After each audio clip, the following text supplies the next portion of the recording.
This is WKYT This Morning.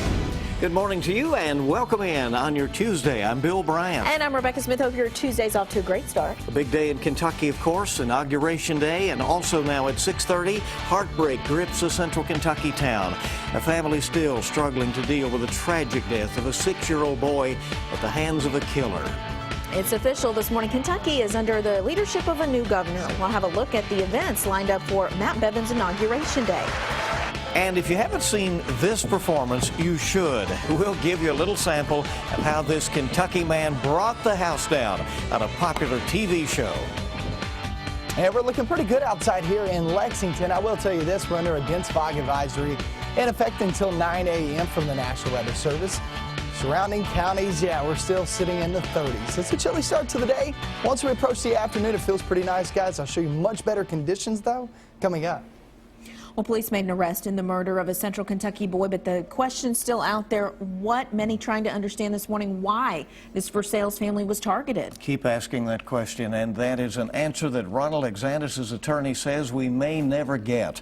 Police charged the Indianapolis man with murder and burglary.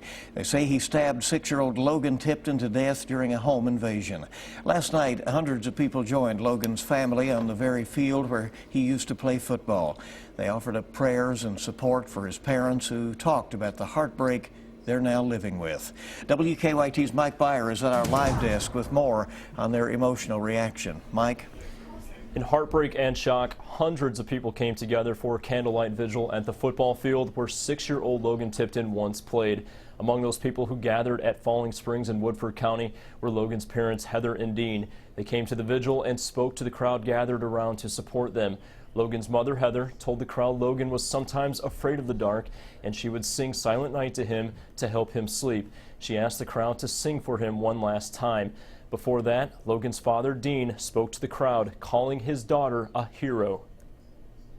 This girl right here, my oldest daughter, fought this guy off until I could get upstairs. She fought this grown man trying to kill him until I got upstairs.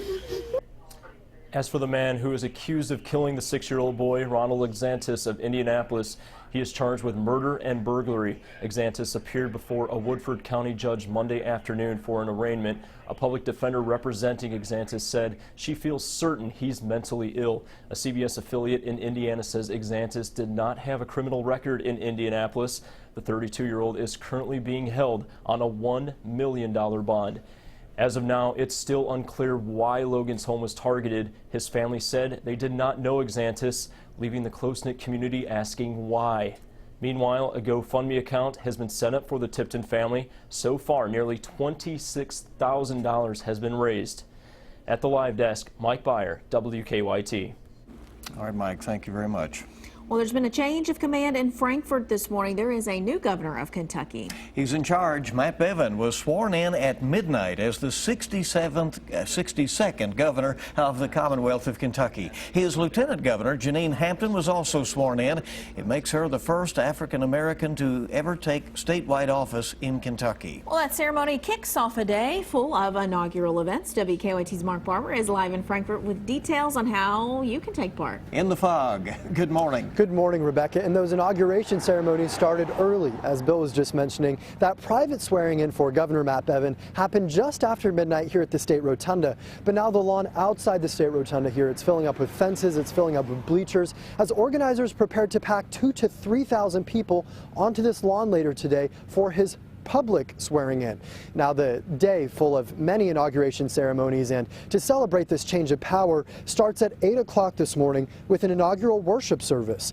That will be followed with an inaugural parade at 10 and then the public swearing in at 2 this afternoon. Bevin is only Kentucky's third elected Republican governor since World War II. He was born in Colorado, raised in New Hampshire, and moved to Kentucky 16 years ago.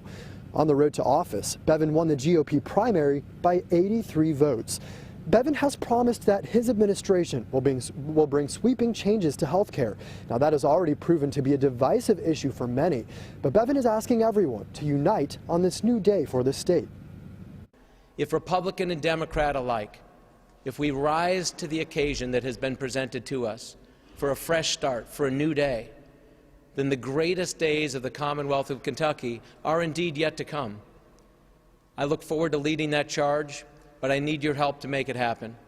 Now, state police tell us that they are taking every precaution to make sure that the thousands of people who will be flooding onto these streets in just a few hours here, that they will be safe. They say there are not any specific or credible threats to the governor or any of the crowds that are expected today, but they say they are stepping up their security precautions, are bringing in extra hands here to help with that, so that the attention here will be on Governor Bevin, not on any potential safety concerns. Live in Frankfort, Mark Barber, WKYT. All right, Mark, thank you. And Mike is saying most of that fog should be out of the way in time for the parade this morning around 10 o'clock, and we'll have live coverage of Bevin's public swearing in this afternoon. You can watch it beginning at 2 o'clock on the CW Lexington. We'll also stream it live on WKYT.com and in the WKYT News app, so you can watch it wherever you are. In his final hours as governor, Steve Beshear granted nearly 200 pardons. He also commuted sentences for 6 people. On Friday, Beshear issued an executive order appointing his wife to an unpaid position on the Kentucky Horse Park Commission. Jane Beshear's term on the commission will expire in 2019. New this morning, an elderly woman was rushed to the hospital after an overnight fire in Lexington. Investigators say that fire started on the stove of the home on Texaco Road near Lexington Cemetery. Firefighters were able to quickly put out the flames, but the homeowner did have to be taken to the hospital for smoke inhalation. She is expected to be all right. Also new this morning, Lexington police say a man was shot overnight on Alabama Avenue off North Limestone. The man told police he got into an argument with someone over the phone. Then just after 11 last night, the victim says someone showed up to his home and shot him in the leg. Police are still looking for the shooter. Our time is 6:37 on WKYT. Lexington police have arrested a man accused of groping a woman and robbing her. New this morning, Brandon Turner is charged with robbery and criminal mischief. Lexington police say he punched the victim in the face, grabbed her breasts, and stole her car keys. Police say he then destroyed the victim's car by breaking the key off in the ignition. Turner will be arraigned on the charges this afternoon. Well, Donald Trump says that he doesn't care if his latest proposal is not considered politically correct. Trump says he wants to just keep all Muslim foreigners from being able to enter the United States. And as Andrew Spencer reports, the presidential candidate taking a lot of criticism for that statement.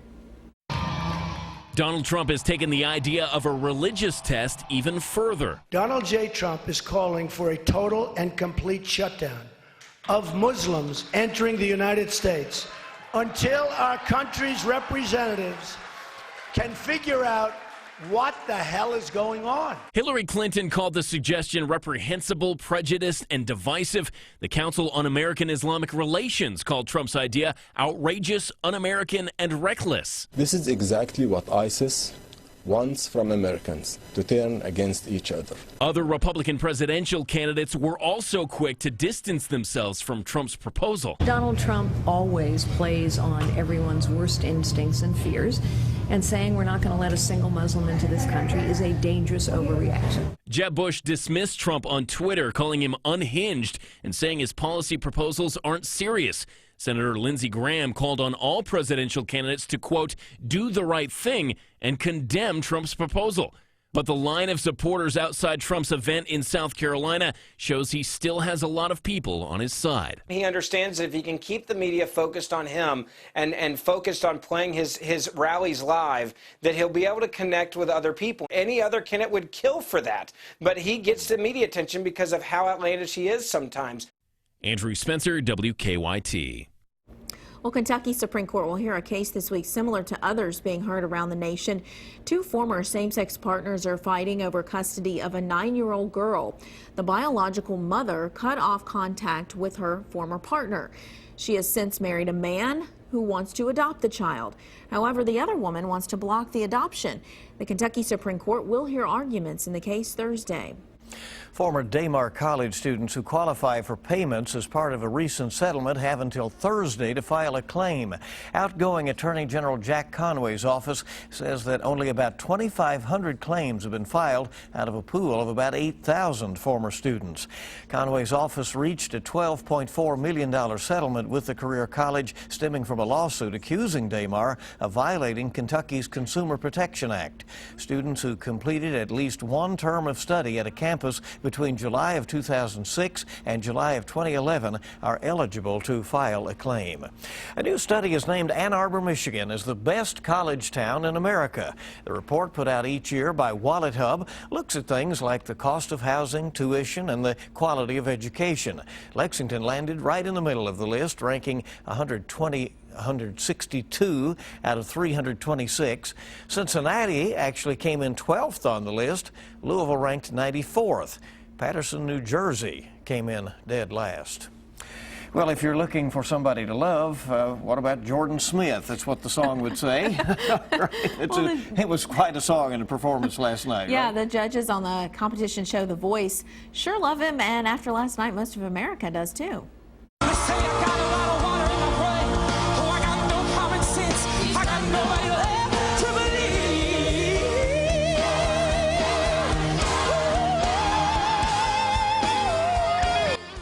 Wow. Woo! It was fitting that his performance was last on the show because, well, it was a showstopper.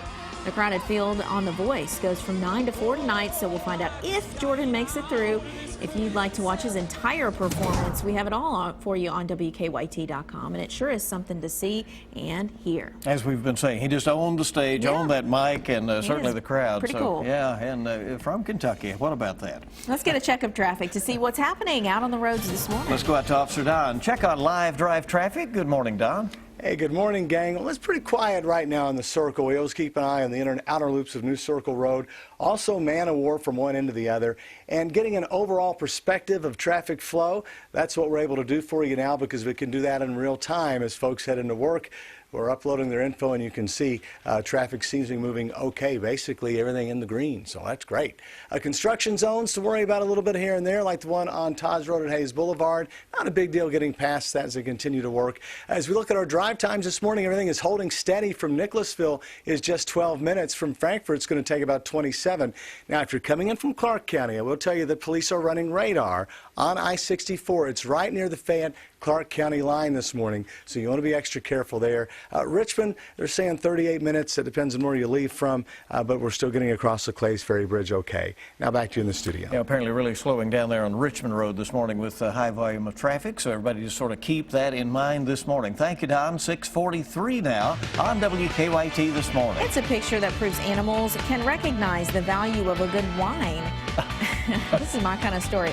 My neighbors think this elk got a hold of a bottle coming after the weather. Party time for him, huh? And we're not even looking close to anything you saw there on the screen with the snow. I mean, it's actually getting much warmer. As we track off towards your weekend, I'll show you how warm coming up.